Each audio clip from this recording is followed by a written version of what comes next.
Aqui é Felipe Lintz, sou seu candidato a deputado federal por São Paulo. Meu número é 5152, para estadual Tenente Coimbra 22444. Parecia a Alemanha. O presidente Jair Messias Bolsonaro jantou William Bonner e Renata Vasconcelos ao vivo na TV Globo. E o melhor de tudo é que com essa entrevista, veja só aí na sua tela, o presidente conseguiu deixar o Jornal Nacional com a maior taxa de audiência de todo o ano de 2022. Portanto, TV Globo, vocês deveriam agradecer mais o nosso presida, viu? Bom, e é justamente por tudo isso que nós resolvemos separar os melhores momentos dessa entrevista histórica.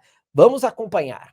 E Manaus ficou uma semana, mais de uma semana, 9 dias, sem receber o apoio das pessoas com falta de oxigênio nos hospitais. Não é verdade isso. Agora, não é verdade. Candidato, sobre o seu comportamento, com as frases que eu mencionei, imitando pacientes com falta de ar, muitos viram isso como um sinal de falta de compaixão. Eu queria que você botasse no ar eu imitando falta de ar. Realmente... Mas falta de compaixão... Bom, então você começou a mudar. Desculpe, você começou a mudar, tudo bem. Eu completar a minha frase.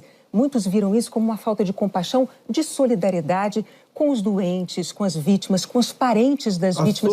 O senhor se arrepende? A solidariedade, eu me manifestei conversando com o povo nas ruas, visitando a periferia de Brasília, vendo pessoas humildes que foram obrigadas a ficar em casa sem ter um só apoio do governador ou prefeito. Isso que aconteceu. E nós fizemos exatamente o quê? Demos o auxílio emergencial imediatamente. 68 milhões de pessoas humildes começaram a receber o auxílio emergencial. Eles estavam condenados a morrer de fome dentro de casa. O senhor não se arrepende das declarações? Ou ir para as ruas, fazer o que não queriam. Poderiam ter o caos na rua, caos porque pessoas com fome iam para a rua. Criamos imediatamente o auxílio emergencial. Fizemos a nossa parte. Demos tanto dinheiro para governadores e prefeitos que a gente não tem notícia de eles terem atrasado folha de pagamento ou até mesmo 13º. E quando tivemos a oportunidade de investigar fraudes, aquela CPI do circo feita por Renan Calheiros, Omar Aziz e Randolfo Rodrigues, não quiseram investigar os desvios de recursos enviados para 9 governadores do Nordeste. Bom, por enquanto, 1-0 para o nosso presida. Bolsonaro foi certeiro ao desmascarar a velha narrativa de que o presidente jamais teria se importado com a vida das pessoas. Bolsonaro simplesmente disse que a solidariedade melhor que poderia ter sido prestada foi exatamente ao que o seu governo fez, pagando auxílio emergencial, não roubando, não superfaturando o respirador, não comprando equipamento de uma loja de vinhos. A melhor solidariedade que o presidente Jair Bolsonaro prestou ao povo brasileiro, senhora Renata Vasconcelos, foi também quando o presidente resolveu visitar, como ele próprio lembrou, a população carente, quando ele defendeu o equilíbrio entre saúde e economia, quando ele, presidente Bolsonaro, em nenhum momento ordenou, através de uma canetada, obrigar as pessoas a ficarem em suas casas. E se essas pessoas ousassem, elas seriam presas. Jamais Bolsonaro defendeu, inclusive, este tipo de autoritarismo. Solidariedade maior e melhor do que essa, jamais nós iríamos presenciar em qualquer outra figura política. Já outro ponto muito curioso é que Renata Vasconcelos é a própria que também não se recordou da falta de solidariedade que Omar Aziz e Renan Calheiros tiveram quando se enquadraram em escândalo de corrupção, inclusive Omar Aziz acusado de ter desviado milhões de reais da saúde enquanto era governador do estado do Amazonas. Mas saiba que não parou por aí. A goleada de Bolsonaro ficou ainda maior. Confira só a próxima pergunta de William Bonner e, na sequência, a sábia resposta do nosso presidente. O senhor se apresentava como o candidato da antipolítica e o candidato contra o Centrão. Hoje, a verdade é que o Centrão, ele é a base do seu governo. Na semana passada, quando o senhor estava saindo lá do Palácio da Alvorada, inclusive o senhor enfrentou lá um incidente com aquele youtuber que foi cobrar do senhor essa aliança do seu governo com o Centrão. Eu pergunto, por que eleitores como aquele, que se sentem traídos pelo senhor, acreditariam nas suas promessas de agora? Você está me estimulando a ser ditador. Eu, candidato? Você. Porque o Centrão são mais ou menos 300 parlamentares. Se eu deixar de lado, eu vou governar com quem? Não vou governar com o parlamento. Então você está me estimulando a ser um ditador. São 513 deputados. 300 são de partidos de centro, pejorativamente chamados de centrão. O lado de lá, os 200 que sobram, é o pessoal do PT, PCdoB, PSOL, Rede. não dá para você conversar com eles. Até eles não teriam número suficiente para aprovar sequer um projeto de lei comum.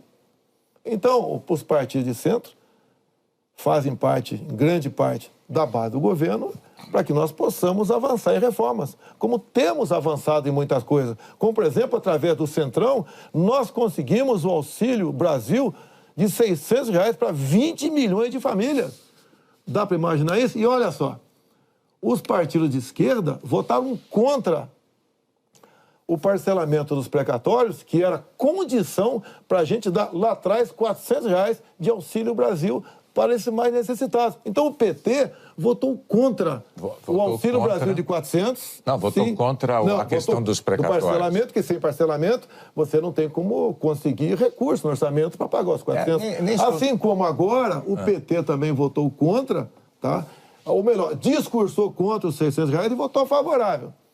A questão política, assim como a questão de poucos meses, para diminuir o preço da gasolina no Brasil, todos os senadores do PT votaram contra a redução de semestre no Senado. Ah, Bolsonaro, como eu estava sonhando com essa sua resposta a partir do momento que escutei a pergunta de Bonner sobre a sua relação com o Centrão. O jornalista levantou e você, presidente, cortou com maestria. E ainda desmascarou a hipocrisia da esquerda ocultada por jornalistas como Bonner e Renata Vasconcelos, os quais não queriam que o povo soubesse em rede nacional que o PT, juntamente com Lula, depois de terem feito tanto discurso sobre o preço dos combustíveis, na oportunidade que tiveram dada a Bolsonaro para poderem votar a favor da redução de impostos, qual foi a posição que tiveram? Disseram não à redução do ICMS. Mas Bolsonaro não parou por aí com a sua resposta, continuou dizendo o seguinte: nós estamos num governo sem corrupção. Eu indiquei ministros pelo critério técnico. Eu não aceitei pressões de lugar nenhum para escalar ministros. Qual governo teria o ministro padrão Tarcísio de Freitas na infraestrutura? Padrão Marcos Pontes na ciência e tecnologia? Padrão a Tereza Cristina na agricultura, padrão Gilson Machado no turismo, uma pessoa desconhecida até chegar no meu governo, padrão Onyx Lorenzoni, que eu considero como um coringa meu, padrão Braga Neto, que esteve na defesa, ou seja, padrão Salles, uma pessoa excepcional, padrão atualmente ministro Juca do meio ambiente. Então essas pessoas é que deram um impulsionamento ao governo. Estamos governando com competência e sem corrupção, porque não tem indicação política para esse ministério. Como Renata Vasconcelos é engraçada, né? Foi só Bolsonaro emplacar o seu terceiro gol de placa, lembrando do competente time técnico de ministros que existe em seu governo, que ela resolveu do nada, basicamente, mudar de assunto. Mas vamos adiante, o fato é que, sobre o meio ambiente, em 2018, o mundo tinha uma visão sobre o compromisso ambiental do Brasil. Hoje, o mundo vê o Brasil como um destruidor de florestas. Num segundo mandato, o que o senhor vai fazer para mudar essa imagem? É uma mentira. Ninguém quer destruir floresta, né, por livre e espontânea vontade. O acordo Mercosul-União Europeia estava travado. Com os problemas agora da guerra, Ucrânia, Rússia, a União Europeia quer acelerar o acordo conosco para o Mercosul. Dizer mais, a Alemanha está usando combustíveis fósseis. Por quê? Se eram os países que diziam que nós devíamos cada vez mais buscar aí energia limpa. Concordo com eles, mas a realidade é outra completamente diferente. Não é a realidade aquilo que a gente acha que deve ser, é o que tem que ser. Países da Europa já estão em contato conosco, por exemplo, atrás do hidrogênio verde. O Brasil será uma grande potência fornecedora de energia hidrogênio verde. Vão se acumulando denúncias de interferências suas na Polícia Federal. Como é que o senhor explica para o eleitor essa mudança da sua postura da eleição de 2018 para cá, candidato? Primeiramente, quem me acusou de interferência na PF foi o ex-ministro Sérgio Moro. Falou que a prova da interferência estava numa sessão reservada nossa. Bem, eu não queria, a sessão foi gravada, eu não tinha obrigação de entregar ali a fita. O senhor teve 4 diretores gerais da Polícia Federal e a cada mudança... Eu não tinha obrigação de entregar a fita. Entreguei a fita. Foi revelado, até com muitos palavrões na reunião de ministros. Não acharam nada. O que acontece? Eu, quando entrego o ministério para alguém, eu dou o ministério para aquela pessoa agir. Tá? A Polícia Federal, com a saída do Sérgio Moro, melhorou e muito na apreensão de drogas, na apreensão de numerários, tá? Em operações, melhorou muito.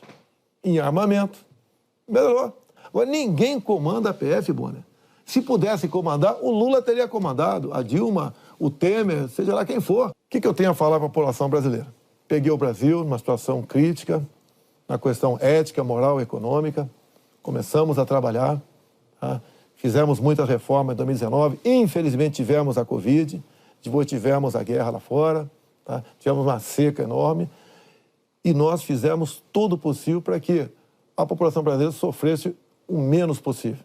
Isso nós fizemos. Hoje você nota o preço do combustível caiu assustadoramente, nada de canetada, com o trabalho nosso junto ao parlamento brasileiro, conseguimos R$600 de Auxílio Brasil para 20 milhões de pessoas mais pobres, conseguimos a transposição do São Francisco, que estava parado desde 2012, levando água para o Nordeste. Nós pacificamos o MST, titulando terras pelo Brasil, e 90% dessa titulação foram para as mulheres. Criamos o PIX, tirando dinheiro de banqueiros, fazendo com que a população pudesse se transformar muitos em pequenos empresários, um PIX sem qualquer taxação em cima do PIX. Anistiamos 99% da dívida de 1 milhão de jovens junto ao FIES. Encerrou? Acabou. Muito obrigado aí, até a próxima. É boa, né? Renato, até a próxima. Entenderam agora porque eu disse no começo deste vídeo que a entrevista de Bolsonaro parecia a Alemanha? Um verdadeiro atropelamento. E olha, se você acha que o povo brasileiro não gostou da entrevista do presidente, saiba que a imagem que nós colocaremos no trecho a seguir pode tirar totalmente as suas dúvidas. Veja a forma que Bolsonaro foi recepcionado na saída dos estúdios da Globo lá no Rio de Janeiro.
Ah, meus amigos, tem coisa melhor? Bolsonaro desmontou as narrativas da TV Globo, calou William Bonner e Renata Vasconcelos, foi recepcionado por uma multidão na chegada e na sua saída dos estúdios e ainda mostrou para todo o povo brasileiro aquilo que a TV Globo e tantos outros meios de comunicação similares infelizmente não querem te mostrar.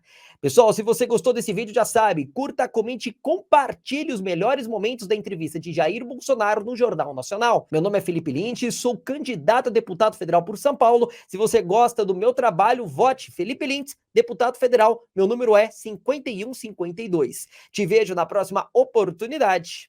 Tchau, tchau.